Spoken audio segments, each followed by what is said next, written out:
What's up, Bomb Squad? It's Jason Sircone back with you once again here on Podcasting Strategy Simplified.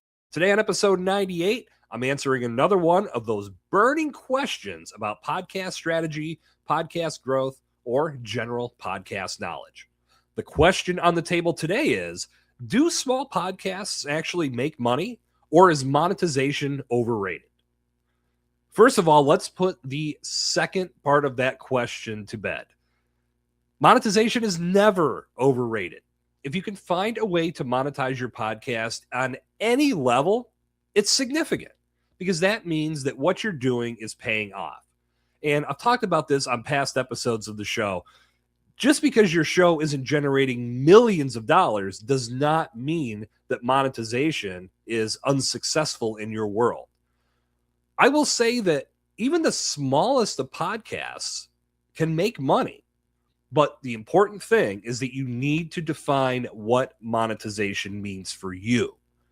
So if you think that on a small level that you're going to monetize and make thousands and thousands of dollars through advertising, unfortunately, that's just not how advertising works.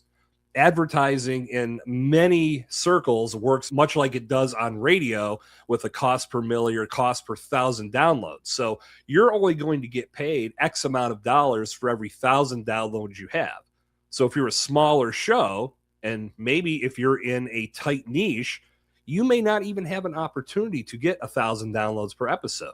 Therefore, advertising isn't going to be the best course of action if you want to monetize. But even if your show is small and you want to take advantage of monetization, you could find a sponsor that's willing to grow with you.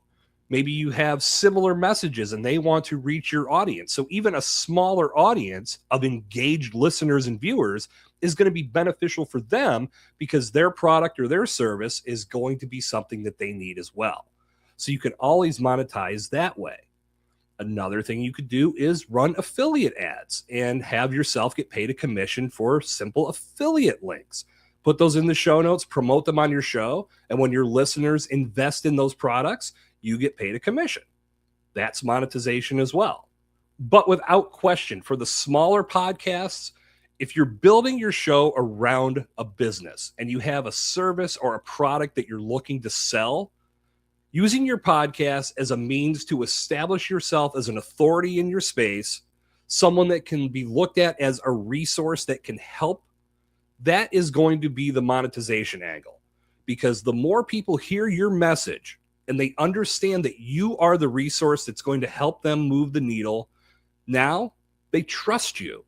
They are more likely to invest in what you have to offer on the back end, and that's going to make you far more revenue than running ads or maybe even a sponsorship, because you have your product priced in a way that's not only fair for you, but it's fair for your customer, and it's going to pay you a lot more when you bring that person under your umbrella.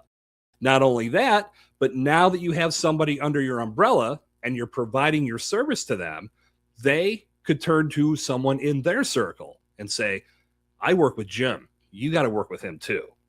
And you get that opportunity to create referral sources for yourself. So there are plenty of ways to monetize, even if your show is small and you're just getting started. But always think about the product or service that you're offering. And that, more times than not, is going to pay you much more than advertising, sponsorship, or affiliates. That's going to do it for this episode of Podcasting Strategy Simplified. Until our paths cross again on the next episode, my name is Jason Sircone, reminding you that podcasting isn't easy, but it doesn't need to be complicated. I'll see you next time.